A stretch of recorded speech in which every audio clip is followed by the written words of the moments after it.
ಈ ಕಾರ್ಯಕ್ರಮದಲ್ಲಿ ಬಹುಶಃ ಶಿವರಾತ್ರಿ ಅಂದ್ರೆ ಶಿವನ ಜೊತೆ ಪಾರ್ವತಿ ಇರ್ತಾರೆ, ಆಗ ಪರಿಪೂರ್ಣ ಆಗ್ತದೆ.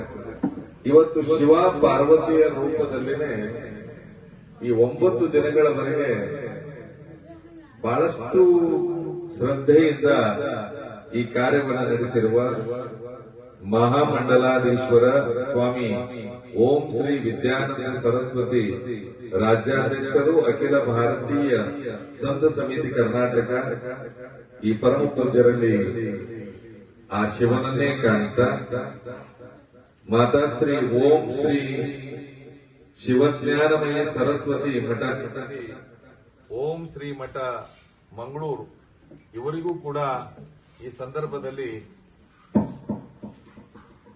ಅಭಿನಂದನೆಯನ್ನು ಸಲ್ಲಿಸ್ತಾ, ಈ ಕಾರ್ಯಕ್ರಮದಲ್ಲಿ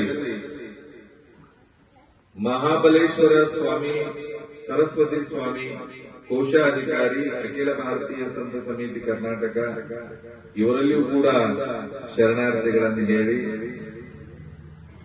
ಹಾಗೆ ರಾಜೇಶ್ ನಾಥ್ ಗುರೂಜಿ ಪ್ರಧಾನ ಕಾರ್ಯದರ್ಶಿಗಳು, ಅಖಿಲ ಭಾರತ ಸಂತ ಸಮಿತಿ ಕರ್ನಾಟಕ ಇವರಲ್ಲಿಯೂ ಕೂಡ ಶರಣಾರ್ಥಿಗಳನ್ನು ಹೇಳ್ತಾರೆ.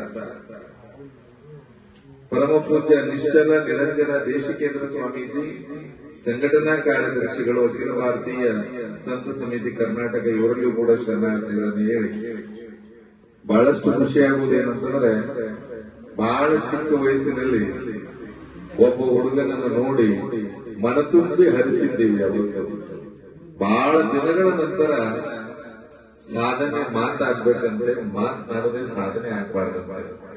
ತನ್ನ ಸಾಧನೆಯಿಂದ ಮಾತಾಡಿ ಒಂದು ಅದ್ಭುತವಾದ ಸಾಧನೆಯನ್ನ ಮಾಡುತ್ತಿರುವ ಪರಮ ಪೂಜ್ಯ ಕವಿ ಗುರುರಾಜ ಗುರೂಜಿ ಕಾರ್ಯದರ್ಶಿ, ಅಖಿಲ ಭಾರತ ಸಂತ ಸಮಿತಿ ಇವರಿಗೂ ಕೂಡ ಶುಭವನ್ನು ಹಾರೈಸ್ತಾ, ಬಹುಶಃ ಬಹಳಷ್ಟು ಸಂತೋಷ ಆಗ್ತಾ ಇದೆ ನನಗೆ. ಯಾಕಂತಂದ್ರೆ ಬಹುಶಃ ಶಿವರಾತ್ರಿಯ ಪರ್ವ ಕಾಲದಲ್ಲಿ ನಾವಿದ್ದೇವೆ. ನಮ್ಮಲ್ಲಿ 4 ವೇದಗಳಿದ್ದಾವೆ. ಯಾವ್ಯಾವು? ಋಗ್ವೇದ, ಯಜುರ್ವೇದ, ಸಾಮವೇದ, ಅಥರ್ವಣ ವೇದ.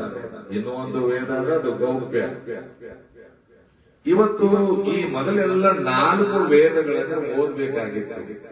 ಓದ್ತಿದ್ರು ಕೂಡ ಅವರಿಗೆ ಚತುರ್ವೇದಿ ಅಂತ. ನಮಗೆ 4 ಓದಕ್ಕಾಗಲಿಲ್ಲ, 3 ಓದಿ ಅಂದ್ರೆ 3 ವೇದವನ್ನು ಓದಕ್ಕೆ ಶುರು ಮಾಡಿದ್ರು.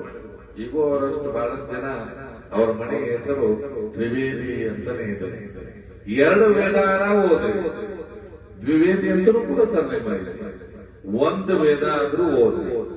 ಇವು ಯಾವುದು ಆಗ್ಲಿಲ್ಲ ಅಂತಂದ್ರೆ ನಮಗೆಲ್ಲರಿಗೂ ಹೇಳುವುದೇನಂತಂದ್ರೆ, ಶ್ರೀರುದ್ರ ಪಾರಾಯಣವನ್ನ ಮಾಡಿದ್ರೆ ಸಾಲ್ಕು 4 ವೇದಗಳನ್ನೇ ಓದಿದಷ್ಟು ಶಕ್ತಿ ಬರ್ತದೆ. ನಮಗಿದು ಆಗಂಗಿಲ್ಲ ಅಂತಂದ್ರೆ ಈ ಶ್ರೀ ರುದ್ರದಲ್ಲಿ 8ನೇ ಅನುವಾಕ ಬರ್ತದೆ. ನಮ ಸೋಮಾಯ ಚ ರುದ್ರಾಯ ಚ ನಮಸ್ತಾಮ್ರಾಯ ಚ ಅರುಣಾಯ ಚ ನಮ ಶಂಗಾಯ ಚ ಪಶುಪತಯೇ ಚ. ಅದರೊಳಗ ನಮ ಶಿವಾಯ ಚ, ಕಡೆಗೆ ನಮ ಶಿವಾಯ ಅನ್ನೋ 4 ವೇದಗಳನ್ನು ಓದಿದಷ್ಟು ಶಕ್ತಿ ಬರ್ತದೆ. ನನಗಿದು ಆಗಂಗಿಲ್ಲ ಅಂದ್ರೆ ಹೋಗ್ಲಪ್ಪ ಶಿವ ಅನ್ನೋ ಸಾಕು, ನಿಮಗೆ ಮುಕ್ತಿ ಆಗ್ತದೆ ಅಂತ ಹೇಳ್ತಾರೆ. ಅಂದಮೇಲೆ ತಾಯಿ ಪಂಚಾಕ್ಷರಿ ಮಹಾಮಂತ್ರದ ಲಕ್ಷಾರ್ಚನೆ ಮಾಡಿದೆಯಲ್ಲ ತಾಯಿ, ನನಗಂತೂ ಇವತ್ತು ಬಹಳಷ್ಟು ಆನಂದ ಆಗ್ಯದ. ನನಗೆ ಅವರಿಬ್ಬರನ್ನು ನೋಡಿದಾಗ ಅವರೆಲ್ಲ ಬಹಳ ಮುಕ್ತ ಭಕ್ತಿ, ಬಹಳ ಮುಕ್ತರಿದ್ದಾರೆ. ಈ 9 ಇವರು ನಾಳೆ ಬರ್ಬೇಕು ಗುರುಗಳೇ ಅಂದ್ರು ನನಗೆ ಅನಿವಾರ್ಯವಾಗಿ ಆಗಲ್ಲ ಅಂತ ಹೇಳಿ ಇವತ್ತಾದ್ರೂ ಬನ್ನಿ, ನಾವು ಇವತ್ತು ಪೂರ್ಣಾವಧಿ ಮಾಡ್ತೀವಿ, ನಾಳೆ ಇನ್ನೊಂದು ಕಾರ್ಯಕ್ರಮ ಮಾಡ್ತೀವಿ ಅಂತ ಹೇಳಿ ನಮ್ಮನ್ನು ಕರೆಸ್ಕೊಂಡಿದ್ದಾರೆ. ಬಹಳಷ್ಟು ಸಂತೋಷ.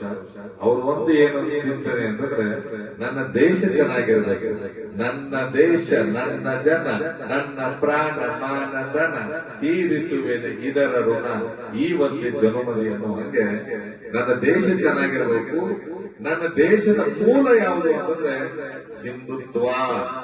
ನಿಮ್ಗಿನ್ನೂ ಒಂದೇನಂತಂದ್ರೆ ಬಹುಶಃ ನಮ್ಮ ಈ ದೇಶದಾಗಿರೋರೆಲ್ಲರೂ ಕೂಡ ಹಿಂದೂಗಳೇ, ಆದ್ರೆ ನಮಗೆ ಇನ್ನೂ ಕೂಡ ಅದರ ಅರಿವು ಆಗ್ತಾ ಇಲ್ಲ. ಅದಕ್ಕೆ ಅದು ಆ ಜಾಗೃತ ಆಗ್ಲಿ ಅಂತ ಹೇಳಿ ಈ ಸಂತ ಸಮಿತಿಯನ್ನ ಮಾಡುವುದರ ಮುಖಾಂತರ ಎಲ್ಲರಿಗೂ ಕೂಡ ಅದು ಸಂಘಟನೆ ಮಾಡ್ತಾ ಇದ್ದಾರೆ. ನನಗೇನು ಖುಷಿ ಅಂತಂದ್ರೆ ನಾವು ಪ್ರಯಾಗರಾಜದಲ್ಲಿ ಮಹಾಕುಂಭ ಮೇಳದಲ್ಲಿ ಭಾಗಿಯಾಗಿದ್ದೀವಿ. ಆದ್ರೆ ಇವರು ಪುಣ್ಯ ಏನಂತಂದ್ರೆ 5 ದಿನಗಳವರೆಗೆ ಅಲ್ಲಿ ಹೋಮವನ್ನು ಮಾಡಿದ್ದಾರೆ. ನೀವು ಇವ್ರು ನೋಡಿದ್ರೆ ಸಾಕು, ಕುಂಭ ಮೇಳದಲ್ಲಿ ಹೋದಂಗನೇ ಆಗ್ತದೆ. ಆಮೇಲೆ ಅವರು ಇನ್ನೊಂದು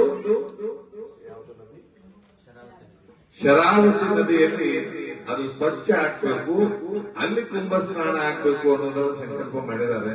ಅದಾಗಲಿ, ನಿಮ್ ಜೊತೆ ನಾವು ಕೂಡ ಇರ್ತೇವೆ. ಆದ್ರೆ ಮುಹೂರ್ತಗಳು ನಮ್ಮೆಲ್ಲ ಅಂದ್ರೆ ಆ ಸಮಯದ ಮುಹೂರ್ತಗಳನ್ನು ನೋಡಿಕೊಂಡು, ಯಾಕಂದ್ರೆ ಬಹುಶಃ ನನಗೆ ಅನಿಸಿದ ಮಟ್ಟಿಗೆ ಬಸವ ಜಯಂತಿ ಆದ್ಮೇಲೆ ನಾವು ಒಂದು ಏನು ಆ ಅಮಾವಾಸ್ಯೆಯಿಂದ 11 ದಿನಗಳವರೆಗೆ ನಮ್ಮ ಗುರುಗಳ ಪಾದುಕೆಯನ್ನು ಪೂಜೆ ಮಾಡುವಂತದ್ದಿರ್ತದೆ. ಅದನ್ನು ಕೂಡ ಅವರು ತಿಳಿಸ್ತೇವೆ ಅನ್ನೋ ಮಾತನ್ನು ಹೇಳ್ತಾ, ಭಗವಂತ ಒಳ್ಳೆ ನಮ್ಮ ಸಂಘ